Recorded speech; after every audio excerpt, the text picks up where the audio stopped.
अध्यात्म विज्ञान कोई धर्म या संप्रदाय नहीं है, ये स्पिरिचुअल साइंस है जो कुदरत के कानून पर आधारित है। ये विज्ञान पूरे ब्रह्मांड के सभी रहस्यों को उजागर करता है और जीवन के सभी पहलुओं को समझने के लिए एक नई दृष्टि देता है। इसी को आर्ट ऑफ विजन कहते हैं, दुनिया को देखने की एक नई दृष्टि, जो अध्यात्म विज्ञानी परम पूज्य स्वामी श्री कमलेशानंद जी के निर्देशन में सनातन सत्य का अनुसंधान कर हमारे जीवन को प्रकाशित करे। जय सच्चिदानंद। प्रतिक्रमण एटले शुं? प्रतिक्रमण एटले पोतानी भूल माटे पश्चाताप करवो ते, कन्फेस करवो ते।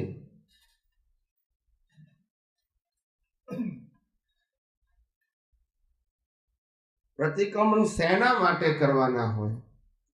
पोते करेला दोषो माटे। टूकू प्रतिक्रमण केवुं? बोलो, आवी प्रकृति मारी, कारण के आ प्रकृति मोक्ष मार्ग माटे लायक अने सहायक। एमा कोई बीजू डिटेलिंग आवतुं? कोनी साथे हूँ बर्तन खराब कर्યું, કેટલી વખત કર્યું, કેમ કર્યું, એ બધું જાણવાની જરૂર નથી। ટૂંકું ને ટચ આવી પ્રકૃતિ મારી ન હોવી ઘટે, કારણ કે આ પ્રકૃતિ મોક્ષ માર્ગ માટે લાયક અને સહાયક નથી।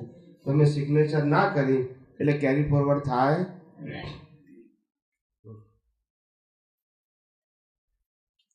નીચે લખ્યું છે જાથું प्रतिक्रमण। શું લખ્યું છે? જાથું प्रतिक्रमण ने इंग्लिश में कहवाय ग्रॉस प्रतिक्रमण। શું કહેવાય? ग्रॉस।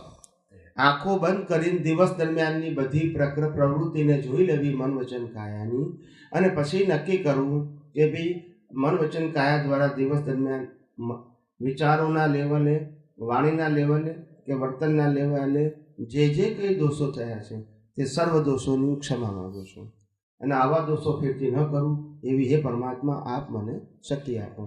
તો એને જાથું प्रतिक्रमण કહેવાય અથવા તો ગ્રોસ કહેવાય। પર્ટિક્યુલર નહીં, ટ્રાન્ઝેક્શન વાઇઝ નહીં, આખું જોઈ લીધું અને પછી છેલ્લે પછી આ રીતે प्रतिक्रमण, એને જાથું प्रतिक्रमण કહેવાય। એટલે જૈન ધર્મમાં જે ક્રિયાનું प्रतिक्रमण છે એને જાથું प्रतिक्रमण કહેવાય। શું કહેવાય? પર્ટિક્યુલર નથી એમાં। कुटुंबना माणसोना प्रतिक्रमण केवी रीते करवा? कुटुंबना माणसोना प्रतिक्रमण करवा माटे बे रीत छे।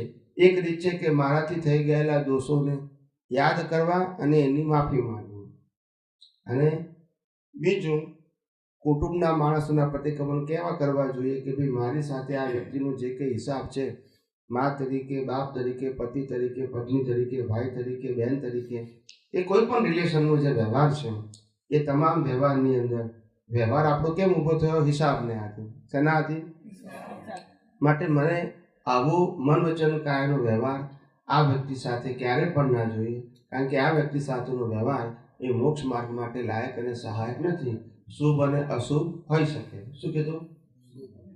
पण ए आपणो सब्जेक्ट नथी, એટલે न होवो घटे, पती गयुं।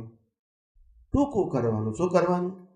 आखी लाइफना बधा संजोगो पर्टिक्युलर जोवानी के पर्टिक्युलर माफी मांगवानी जरूर नहीं, नहींतर तमारी प्रकृति जोवानी टेव में एक्सपर्ट थई जशो। शुं थई जशो? ख्याल आवे? मृत्यु पामेला व्यक्तिना प्रतिक्रमण केवा करवा? मृत्यु पामेली व्यक्तिना प्रतिक्रमण आपणा पक्षे करवा। कया पक्षे करवा?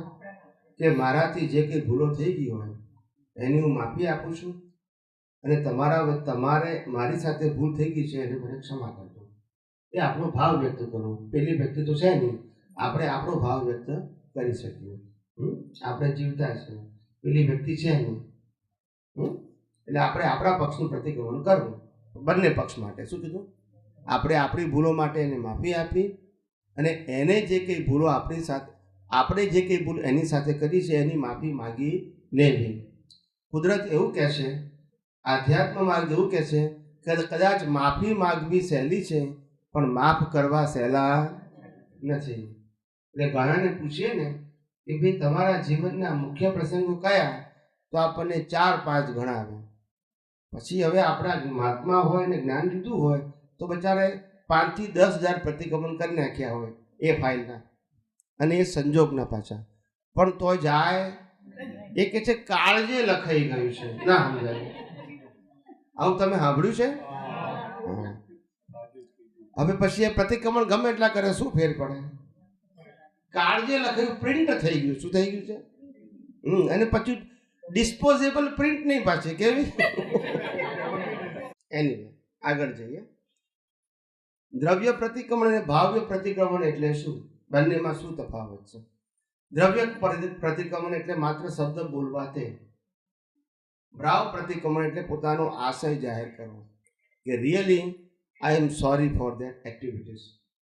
મને ખરેખર આવી પ્રવૃત્તિ મારાથી થઈ ગઈ, મનથી, વચનથી, કાયાથી, એના માટે રિયલી મને અંદર ફીલ થાય છે કે આવું ના હોવું જોઈએ. પણ આપણે પેલું કહે ને કે ભાઈ આપણે બોલા ચાલી થઈ હોય પછી કે હવે માફ કરી દે ને મને, એનો મતલબ નથી. સમજાય છે?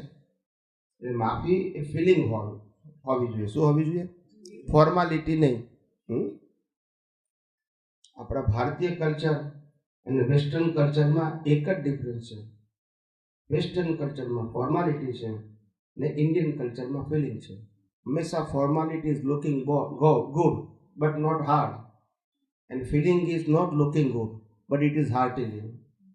ના સમજાય? સમજાય છે? ફોરેનમાં તમારે રેસ્ટોરન્ટમાં લઈ જાય મોટી તમારે જમવા, પણ તો ફોર્માલિટી હોય. શું છે? અને હિન્દુસ્તાનમાં રોટલો મરચું ખવડાવે તો ફિલિંગ હોય. શું છે? ફિલિંગનો મતલબ ભાવ છે.